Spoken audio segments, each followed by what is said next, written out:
네, 기업 CEO들의 일거수일투족을 살펴보는 CEO 풍향계 시간입니다. 목수 출신에서 대기업 총수로 다시 기업 가치의 점프업을 노리는 정창선 중흥그룹 회장과 사임 후 자녀들에 대한 경영권 승계에 속도를 내고 있는 박찬구 금호석화 회장 소식을 배삼진 한지혜 기자가 전해드립니다. 대우건설 인수에 나선 정창선 중흥그룹 회장, 그의 바람대로 대한민국을 대표하는 건설 전문 그룹으로 도약할 수 있을까요? 19살 몫으로 시작해 재계순위 47위 굴지에 건설 기업을 세웠죠. 현재 30여 개 계열사들 거느리며 자산 총액이 9조 2천억 원대인 중흥건설이 대우건설을 인수하면 19조 원대의 재계순위 20위권으로 급상승할 수 있습니다. 신도시 주택 사업을 통해 성장해 왔는데 토목, 플랜트는 물론 해외 사업까지 영역을 확장할 수 있습니다.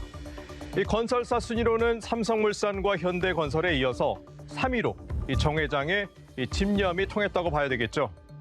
하지만 승자의 저주 가능성도 제기된다는 점에서 아직은 안심하기는 이릅니다. 매출로 보면 지난해 대우건설이 8조 1,400억 원, 중흥건설은 계열사를 포함해 2조가 약간 넘는 수준입니다. 금호 아시아나그룹과 호반건설 등이 주인으로 나섰다가 포기한 사례가 있죠. 석연차는 재입찰 과정으로 제기된 공정성 논란과 내부 구성원들의 반발도 넘어야 할 산입니다. 아무리 신중하다고 정평이 난 정 회장이지만 대우건설 노조의 끈질긴 반발을 어떻게 이겨낼지는 숙제로 보입니다. 대표이사와 등기이사직에서 물러난 박찬구 금호석유화학 회장이 자녀들에 대한 경영권 승계 작업을 본격화했습니다. 지난달 장남인 박준경 전무는 전무 승진 1년 만에 부사장으로, 딸 박주영 상무는 입사 6년 만에 전무로 승진했습니다.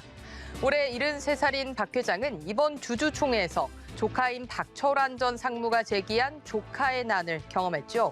지난해 박 부사장이 전무로 먼저 승진한 것에 대한 반발 차원으로 보이는데 2010년 오갈 데 없던 박 전 상무를 받아줬다가 예상치 못한 반격을 받았다고 생각할 것 같습니다. 서둘러 전문 경영인을 세우고 물러난 건 2009년 형인 박삼구 회장과의 형제의 난 경험 때문일까요? 딸인 박 전무는 레저 사업 부문의 경영권을 물려받을 수 있다는 관측이 나오고 있죠. 하지만 박 전 상무가 여전히 최대 주주라는 점에서 박 회장이 경영권 분쟁의 불씨를 어떻게 끌지는 관심입니다. 농심의 2세 경영시대가 열렸습니다. 이달 취임한 신동원 농심그룹 회장이 라면가치 레벨업을 선언했습니다. 라면왕 신춘호 회장이 영면한 지 석 달 만입니다. 일단 주력 사업인 라면의 가치를 높이면서 새 먹거리를 발굴하는 데 힘을 쏟을 것으로 보입니다. 프리미엄 제품의 품질을 보강하고 연령대별 식문화에 맞춘 변화에 나설 예정입니다. 올해 1분기 영업이익이 코로나19 역기조 효과로 전년 동기 대비 55% 감소했다는 점에서 시급한 과제죠. 그간 공을 들였던 세계화에도 속도를 냅니다. 미국 제2공장이 연말에 완공되면 연간 생산량은 8억 5천만 개로 늘어나는데 국내 생산 시설도 보강해 수출에 더 주력한다고 하네요. 이 슬로건도 인생을 맛있게 농심으로 바꿨죠.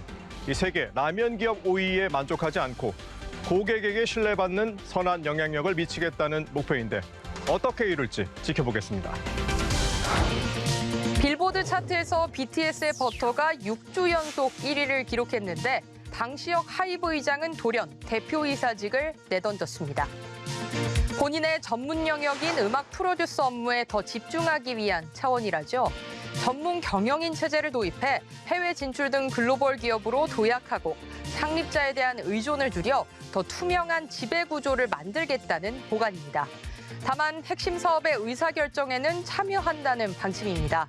최근에는 하이브의 일원이 된 세븐틴의 곡 작업에도 참여했고 하이브 레이블즈 재팬의 보이그룹을 올해 안에 선보이는 등 프로듀싱 일정도 줄 섰다고 하네요. 대형 기획사의 창업자가 물러나는 건 요즘 대세로 보입니다. SM 엔터테인먼트의 이수만 총괄 프로듀서는 이미 10년 전에 물러났고 방 의장의 음악적 동지인 JYP 엔터테인먼트의 박진영 창의성 최고 책임자도 대표직을 떠나 콘텐츠 제작에 주력하고 있습니다.